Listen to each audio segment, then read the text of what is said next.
Yo, what is going on, Voyager? It's your boy Finicki back with another video, and today we are back with another tier list. This one being the Legend tier list and what I think are the best to use. And this one specifically is going to be focused around ranked slash going to be talking about like the most competitive.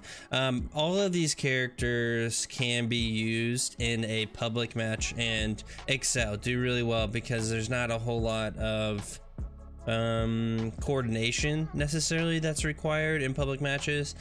Most people just go, you know, for me personally, sometimes I just go for kills. I don't really often go for wins, and because of that I play pretty aggressive and I don't necessarily play for late game in game type of situation.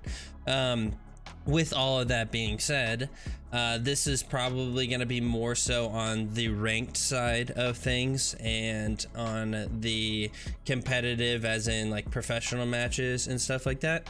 But I think it does correlate depending on how you play, and we will get into that. And so I'm going to go into a little bit of detail on who I think is strong and why, and who I think is okay and why, and who I think is bad and why. And it's not necessarily that they need a buff or a nerf.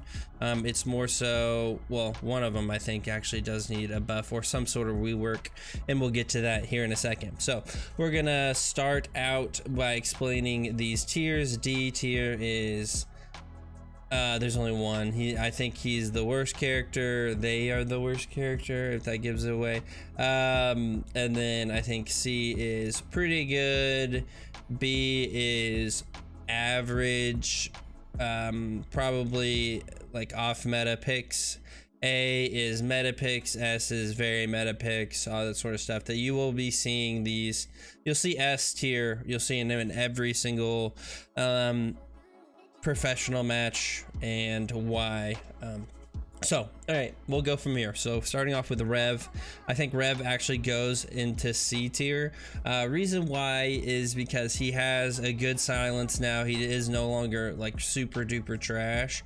I wouldn't put him at B tier due to I don't necessarily think that he is the best support character if he's going to be in a support, because I feel like that's what he is. I guess you could say he's in attacking, but he has no form of escape. So because of that, in my mind, I would put him as a support.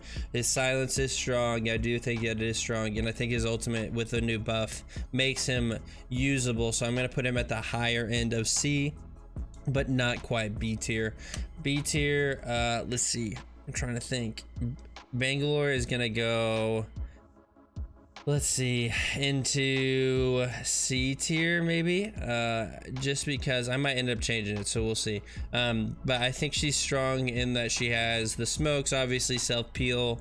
For the most part, you can get away by throwing smokes at somebody's building and then running away with her.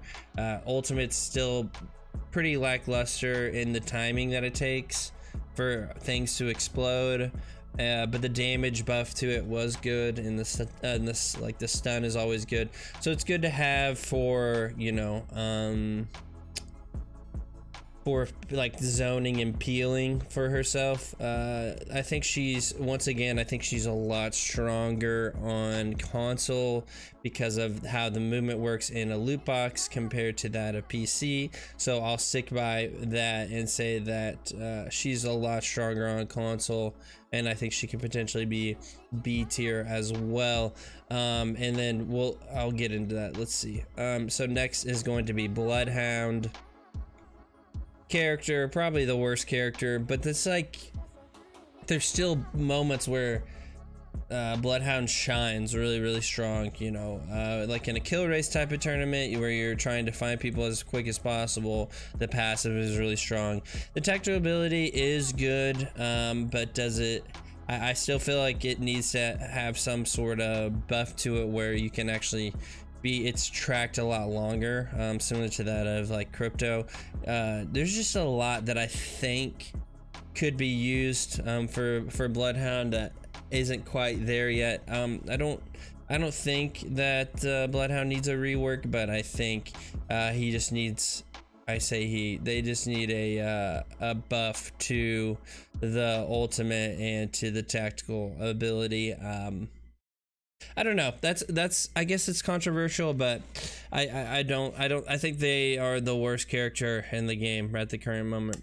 Caustic, we're gonna put an A tier. I'm not quite putting S, with the buff to being able where teammates are not getting the stun aspect of the tactical. It makes me think that he is still going to be an A. You will see him in professional matches and in higher ended ranked games, and heck, and even lower ended ranked games.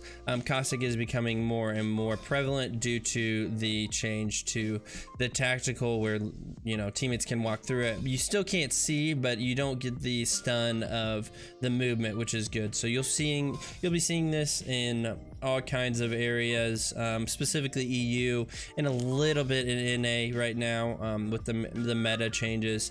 Next is going to be a Crypto. I'm gonna put Crypto in B tier because I think he is strong right now still. I don't necessarily think that he got any kind of buff or nerf that I can think of, but it's more so, what does he provide to the team besides, there's a mad aggression with him. There's a lot of information. I think the being able to look at a banner and see how many teams are in the area is also huge, to be able to know if you have to be worried about pressure or another team obviously in the area. There's just a lot of things that he comes with. It comes with safety, but you can also use Crypto in a pretty aggressive way, being able to set it up and throw down the ultimate. You probably won't be seeing this in the professional matches, except for maybe super duper off meta picks, but you'll be seeing this still in ranked and in your public matches, of course. But for ranked specifically, he's pretty strong. He can be used in a defensive way, and I guess he can also be used in an offensive way with the ultimate. But other than that, he's really just an informational guy, and you know what, that fits his class perfectly. So it's up to you to be using Crypto in your team comp, but for me right now, I'm not really loving it, and I wouldn't really put him there. All right, change from last tier list from last season. Gibby was an S tier, but now he is going to be an A tier for me. Reason why is because I think the bubble got a huge nerf to it. It's no longer, I think, 30 seconds on the bubble. It's like 15 or 12 or something like that, which in the grand scheme of things is a really long time. You can no longer heal fully in a bubble unless you're taking a Phoenix kit, but you used to be able to take one battery, one med kit, and not have to worry, and still have like 5 seconds to choose what you want to do.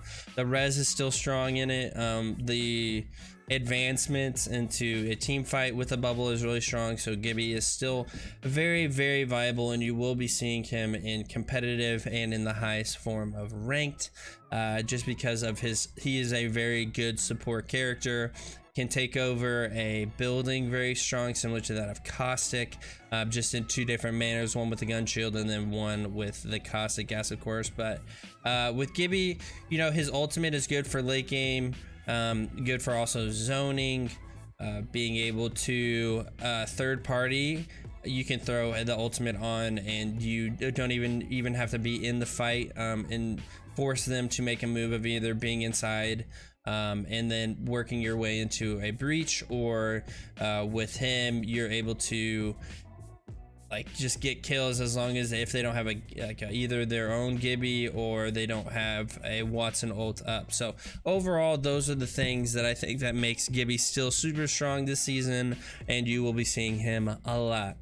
Sadly, Lifeline is going in the C tier. I think she is still super strong. I use her over these, I will probably use Lifeline over these characters. One, because I feel most comfortable on her, but I think with Lifeline, she needs a rework, and that's what I was trying to mention earlier, is that her rework, she needs to have some sort of rework. I don't know exactly what it is, but I don't think Lifeline's super strong right now. She has a decent, I don't know, there just needs to be a rework for her being an actual medic. Like there needs to be more sort of health item or something to her res or something to her ultimate to make her into a better legend right now. So I just don't see her being used that much outside of maybe you could still see her in high ranked, but it's not used nearly as much as much better characters for that. Loba, I'm gonna put in B tier right now.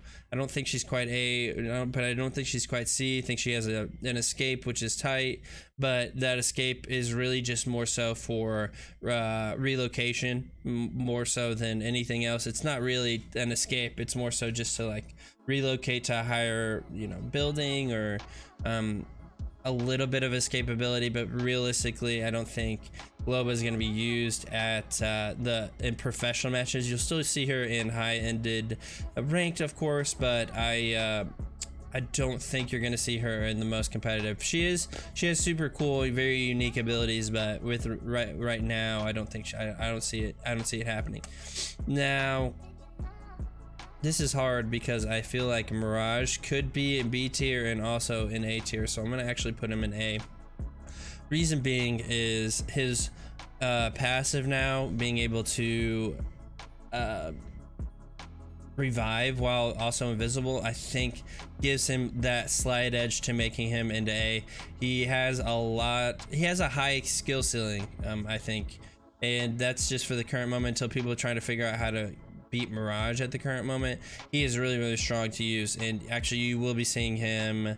I don't think you might be seeing him in competitive play, but for the most part it's going to be higher ended ranked games.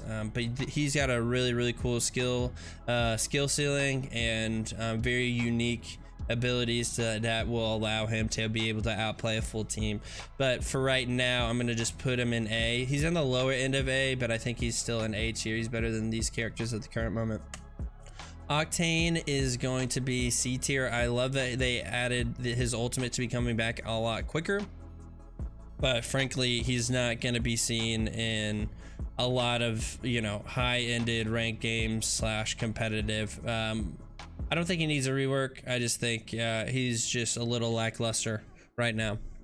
Pathfinder is still in A tier. I don't think that changed from my last one. The reason why he is in A tier and not quite B tier is because he still has an escape ability. His passive is what's really, really strong. Being able to see and being able to use the beacons to know where the next circle is just massive and competitive, whether you're playing high-ended rank, low-ended rank, or just competitive or professional matches anyway. So you'll be seeing Pathfinder and all of those. Yes, he got a nerf, but realistically he's still a very strong character. And you guessed it, Wattson is going to be S tier. Now this is different because there's not a lot of Wattson mains, and frankly the reason why is because she's not super fun to play in pubs, but in ranked she is used not nearly as much, just until like, unless it's early season, because people have to then kind of treat it like it's a professional match, which is more campy. Being able to lock down an ability, her ultimate is so strong. I mean, her ultimate is the game changer, being able to not have to waste heals, being able to rotate quickly and set up in a building, set up in an area with the traps, so people can see. And then you know, traps are just more so of marking your territory, which means that players have to then force their way into your area, and that's just another obstacle that people have to worry about. But yeah, Wattson's super strong right now, and I would see you'll see her in almost every single match in competitive, in the highest competitive ranked, and in professional matches. Same with Wraith. It's hard to beat Wraith right now because of her ultimate, and then she just has a free escape. It's just it's so strong right now to be able to use her. She hasn't changed that much. Yes, her ultimate got changed where you can't really use it in the storm, but for the most part, if a good Wraith player is knowing how to place her ultimate in either one side being in, just basically one side has to be in the circle and then the other one doesn't have to be. So you know, I I think that she is one of the strongest, if not the strongest character in the game still, and you will be seeing her in every single type of game, from pubs all the way up to professional matches. Tell me down below what you think about this tier list. I know that it might be a little controversial, but for me, I feel like that's just like my explanation, and why like when it comes to skill gap, all kinds of stuff, that's all encompassed into this type of tier list. So please tell me what you think down below, if you agree, disagree, all that sort of stuff. And if you are enjoying this type of content, please make sure you hit that like button, and if you have not already, please consider subscribing. And yeah, appreciate you guys. This is your boy Finicki signing out and blasted off. Man, my words today. God bless. Deuces, baby.